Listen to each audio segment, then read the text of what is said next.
이번 시간에는 3장 코틀린 기본 문법에서 변수와 상수를 사용하는 방법에 대해서 한번 알아보도록 하겠습니다. 먼저 프로젝트를 하나 생성하시고요. empty activity next. 프로젝트 이름은 코틀린 문법 바 정도로 할까요? finish로 생성을 하시고 프로젝트가 로드되고 요 하단에 프로그레스가 완료되면 코딩을 시작하면 됩니다.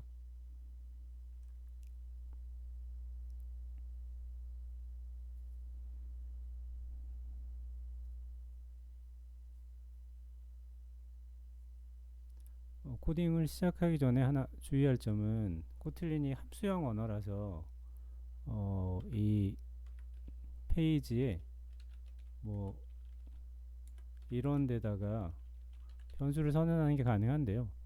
코틀린이 함수형 언어긴 하지만 안드로이드는 자바라는 객체 지향 언어의 기초에서 만들어져 있기 때문에 이 클래스 밖에 코드를 작성하는 건 크게 의미가 없습니다. 그래서 클래스 밖에는 코드를 작성하지 마시고 꼭 모든 코드는 클래스 안에다가 작성을 하셔야 돼요. 클래스 안에 이렇게 작성하는 경우도 있을 수 있고 혹은 요 클래스의 함수 안에 변수를 이렇게 작성하는 경우도 있습니다. 자, 그리고 또 하나, 모든 프로그래밍 언어는 시작점이라는 게 있어요. 어플리케이션을 실행했을 때 가장 먼저 시작되는 코드를 시작점이라고 하는데요. 요 안드로이드에서는 이 onCreate 함수가 시작점입니다. 그래서 여러분이 코드를 작성하실 때는 꼭 onCreate 함수 안에 코드를 작성하시면 되고요.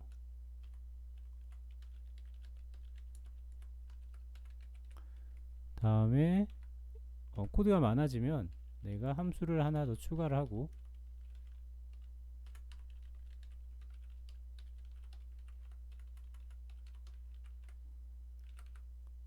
이 함수 안에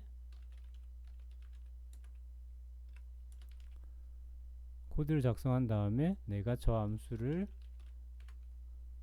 이 함수를 onCreate에서 호출한 형태로는 나중에 작성하실 수 있을 거예요. 하지만 마찬가지로 호출은 onCreate에서 한다는 거 요거는 이해를 하고 코드를 작성하셔야 됩니다. 자, 그럼 변수 bar을 사용하는 방법에 대해서 한번 알아보겠습니다. 책에 나와 있는 것에서 크게 다르지 않고요. 바로 시작하고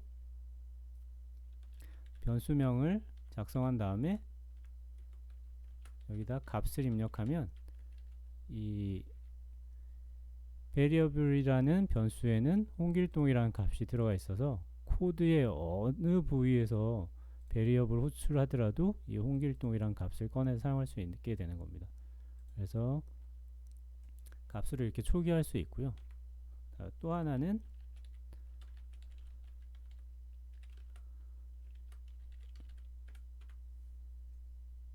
이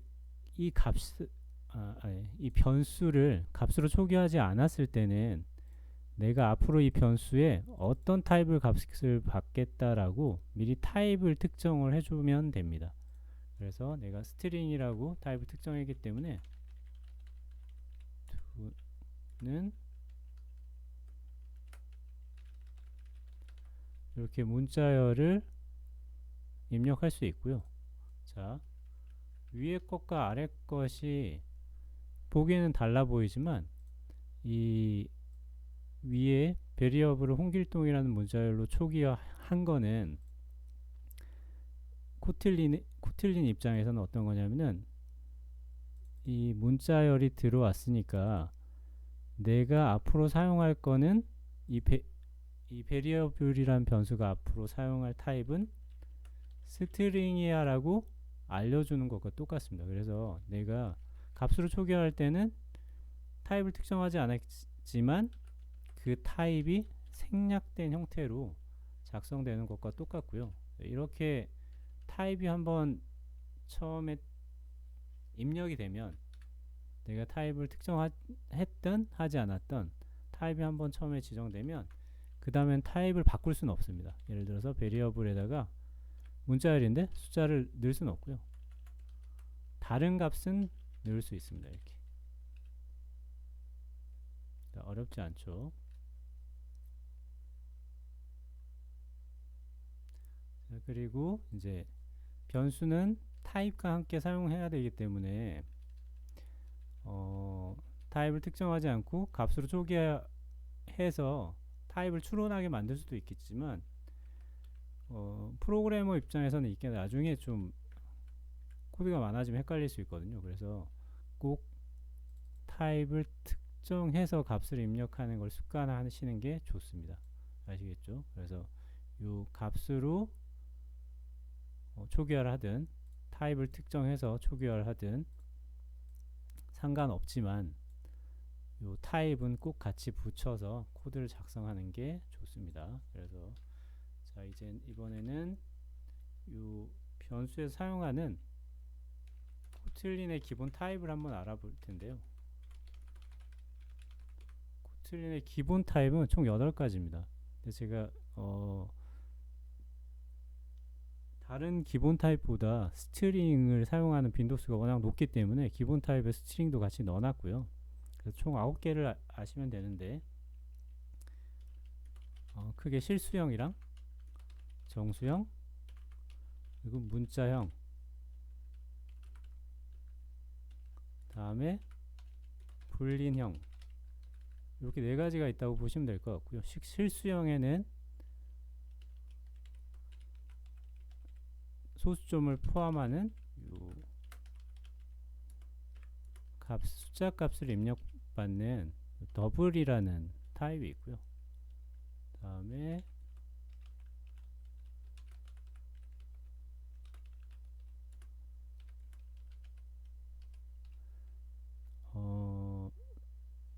더블보다는 좀 작은 범위지만 마찬가지로 실수형을 입력하는 플롯이라는 타입이 있습니다. 요 플롯이랑 더블 같은 경우는 우리가 이 텍스트 에디터에 그냥 실수형 숫자 값을 입력하는 거잖아요. 그래서 이 에디터는 이 값이 더블인지 플롯인지 구분할 방법이 없어요. 그래서 이렇게 플롯형에다가 이 실수형 값을 입력하면 밑에 빨간색 줄로 오류라고 이렇게 알려주게 되고요. 개발자한테 우리가 이렇게 실수형으로 값을 입력하면 전부 다 더블형으로 인식을 합니다. 그래서 내가 지금 입력하는 거는 실수형이라고 이렇게 코틀린한테 알려줘야 되고요. 그리고 제가 이게 대문자로 쓰라고 말씀드렸는데 여기 책에다 적어놨는데 이거는 크게 상관없을 것 같아요. 이게 그 밑에 나온 롱형 때문에 대문자로 쓰라는 거였는데 그게 안드로이드 스튜디오 버전이 바뀌면서 좀 달라졌습니다. 그래서 대문자로 쓰든 소문자로 쓰든 상관없이 F만 붙여주면 된다는 거 알고 계셔야 되고요. 다음에 정수형에는 총 4가지가 있죠. 롱, 인트, 숏, 바이트. 인트부터 하도록 하겠습니다. 인트는 가장 기본적인 정수형 숫자 값을 입력하는 거고요. 네, 가장 많이 사용됩니다. 정수형 중에. 그 다음에 자, 롱을 사용합니다. 롱을 많이 사용하고요. 이 롱이 원래는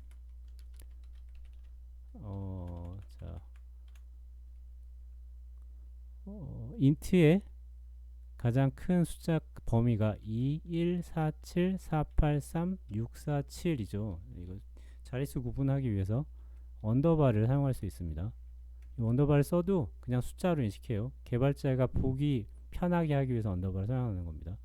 세 자리마다 끊어서 요 값인데 아까 요 앞에서 잠깐 말씀드렸죠. 우리가 에디터에 입력하는 모든 값은 실수형 값은 더블로 인식해서 플롯을 쓰려면 F를 붙여줘야 된다고. 이 정수형도 마찬가지인데요. 우리가 입력하는 모든 값은 모든 정수형 값은 인트로 인식하기 때문에 예전에는 여기 이제 21474836447이 정수형의 가장 큰 범위인데 요걸 넘어가게 되면 에러가 났었어요. 롱 아니라고. 근데 지금은 그게 없어졌기 때문에 그냥 입력하시면 됩니다. 끝에 요 L 붙여주는 거 안 하셔도 될 것 같고요. 아마 이번 버전부터 안드로이드 3.6 스튜디오 3.6 버전부터 바뀐 것 같아요. 그래서 그냥 쓰시면 되고, 그 다음에 숏이 있습니다. 지금은 크게 숏이나 바이트는 쓸 일이 아마 없으실 것 같아요. 좀 적은 숫자를 입력하기 위해서 사용하는데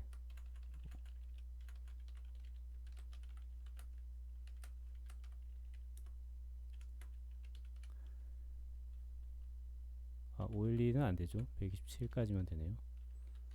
적은 숫자를 입력하기 위해서 사용하는데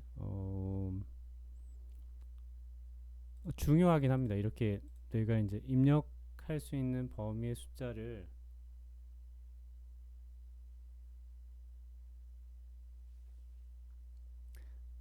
제한을 하는 거는 그 성능상에 영향을 미칠 수 있기 때문에 중요하긴 하는데, 여러분이 작성하시는 앱에는 사실 이거 다 무시하고 다 롱으로 쓰셔도 되고요. 다 그냥 인트로 쓰셔도 됩니다.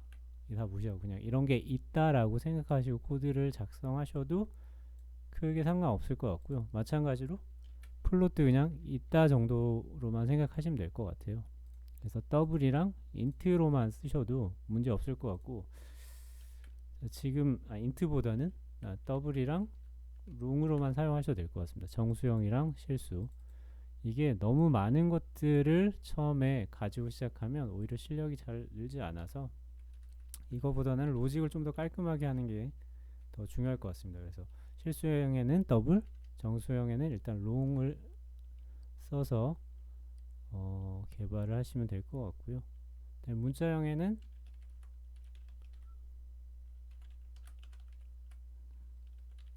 캐릭터라고 해서 문자를 입력하는 게 이렇게 쌍따옴표로 입력하는 거잖아요.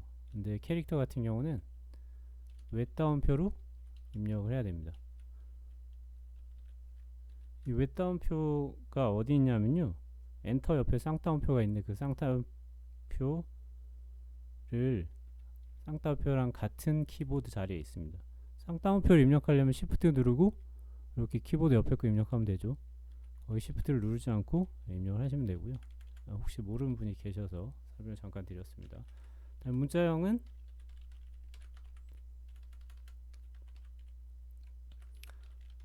이렇게 앞에서 잠깐 설명했죠. 문자형 길이에 상관없이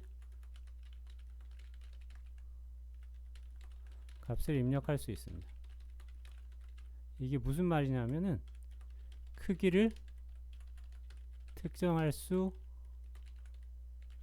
없다라는 의미고요. 그래서 스트링은 기본형이 아닙니다. 마지막으로 불린형.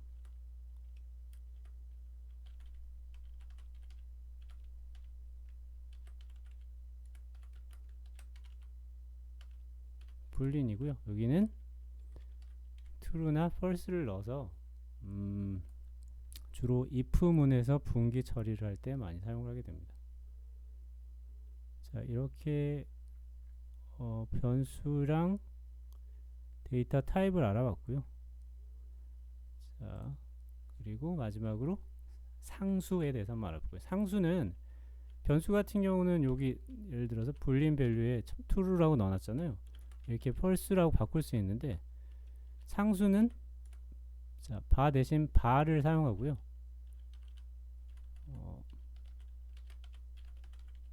만약에 내가 이 상수를 불린형으로 선언하고 true를 넣게 되면 요 밑에서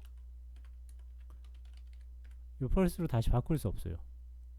얘는 한번 값이 입력되면 변경할 수 없는 거를 상수라고 하고 발이라고 하고요.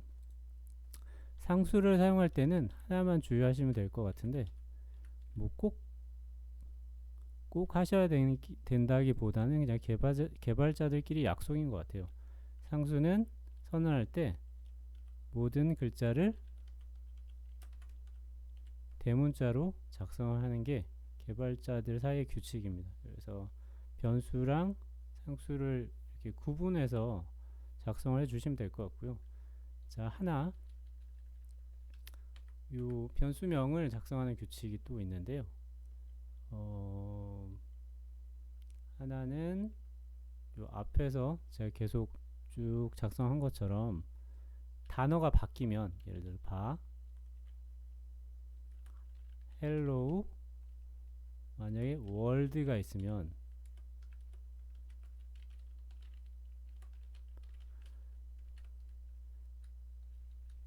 요 단어가 이렇게 붙여서 만들어지겠죠.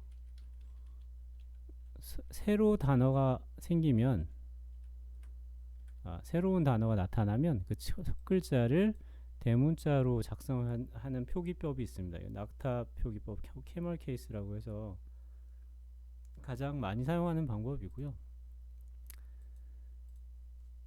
그리고 또 하나는 이 새로운 단어가 나타나면 헬로 월드 사이에 언더바로 이렇게 구분을 해주는 방법이 있는데요. 이거는 스네이크 케이스라고 해서 뱀이 꾸불꾸불 가는 모양이라고 해서 뱀 표기법이라고 하거든요. 그래서 이 두 가지 방법이 있는데 이거는 취사 선택하시면 될 것 같습니다. 요거 회사마다 작성 규칙이 다 다르기 때문에 그 회사에 들어가시면 거기에 맞게 하시면 되고요. 혹은 프로젝트가 됐든 요거는 이제 개발자의 취향이 될 것 같고, 단 하나만 주의하실 거는 캐멀 케이스가 됐든 스네이크 케이스가 됐든 처음에 내가 맨 위로 갈까요? 만약 베리어블 first 베리어블이라고 할까요? 처음에 내가 캐멀 케이스로 작성하면 그 다음에 나오는 건 전부 다 캐멀 케이스로 작성하는 일관성은 있어야 됩니다. 요 첫 번째 거는 이렇게 놨고 두 번째 거는 이렇게 작성하고, 이거는 그다지 좋은 코드는 아닙니다. 그래서 그런 일관성은 생각을 하면서 코드를 작성하시면 될 것 같습니다.